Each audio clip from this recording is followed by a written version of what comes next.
All right, so we got some new updates as it relates to Logan Paul's Crypto Zoo project.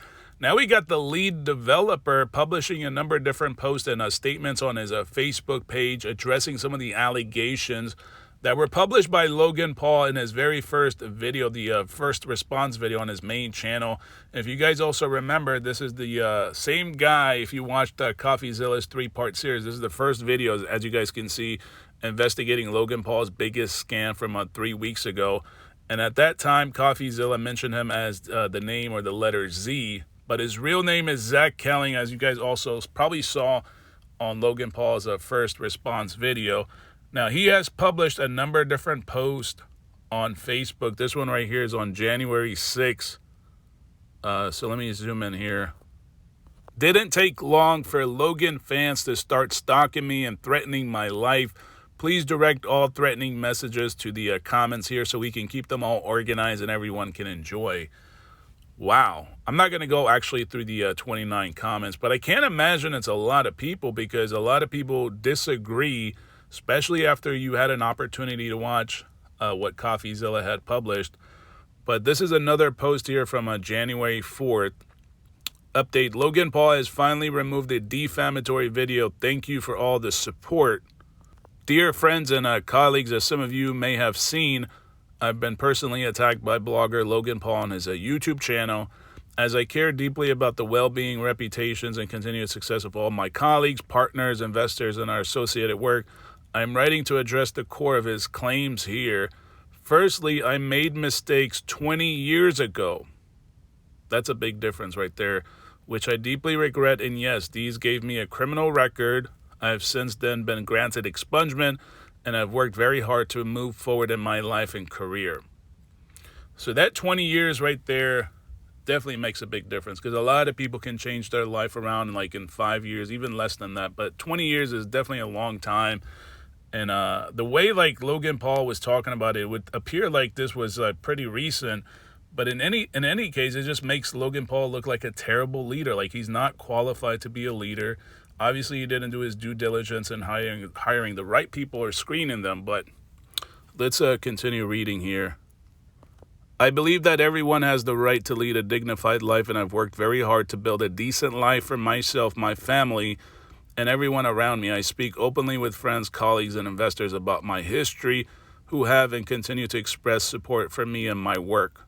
I am writing a book this year about my entrepreneurial journey and how I was able to overcome adversity and build meaningful multi-billion-dollar businesses and hundreds of open source projects and help millions of developers in my professional career. This line here about multi-billion-dollar businesses and hundreds of open source projects and help millions of developers. So why would you be interested in working with a guy like Logan Paul? Like Logan Paul has a pretty interesting past. I mean, like, I guess when you have like 20 million subscribers and it appears like you have so much influential power, I guess that's what a lot of people go after nowadays. Secondly, I'm an investor in an original CTO of Crypto Zoo. The devs are still owed over $1 million USD by Crypto Zoo and 5% tokens.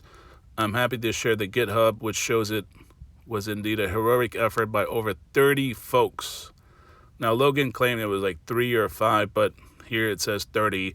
In fact, Logan used my good name and reputation in the crypto community to raise money for this project. I worked really hard with CryptoZoo, and we all wished for it to be successful. We quit the project because Logan didn't pay us for our services rendered.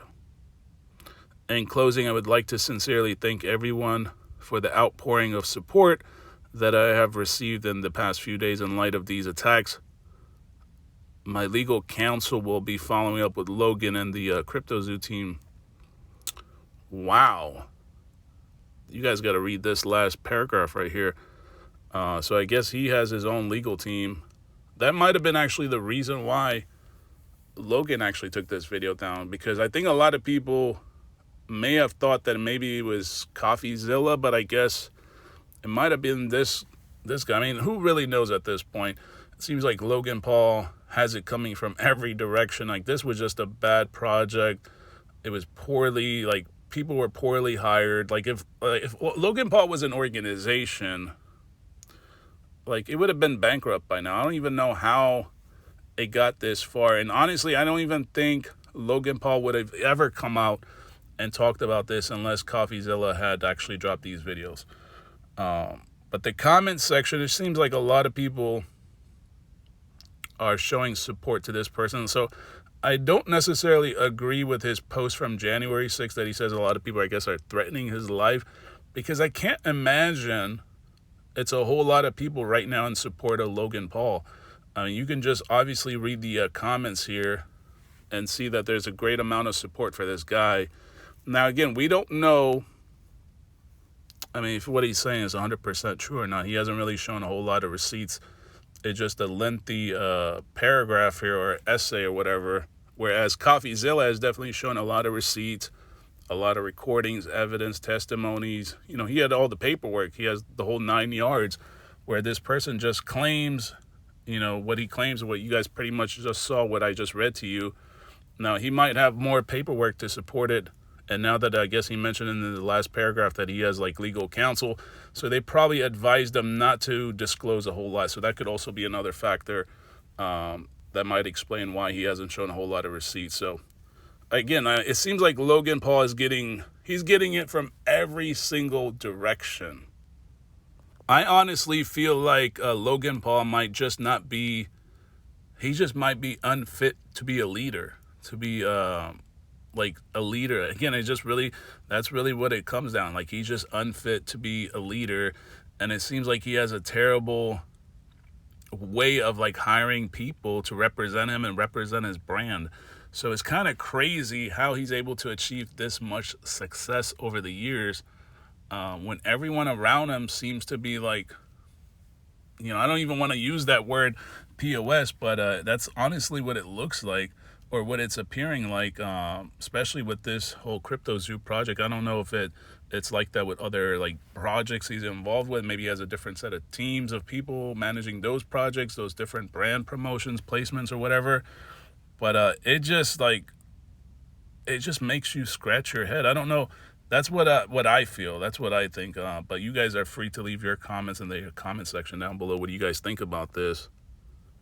But as you guys can see, there's a whole lot of support for this lead developer, which, again, I just don't understand why would somebody that's involved with multi-billion-dollar projects be so interested in working with a guy like Logan, unless it's really just all about the influential piece of it. And, you know, but again, he's just developing the product. He's really not, I don't know. But anyways, that's just my thoughts and my 2 cents. Let me know what you guys think in the comment section.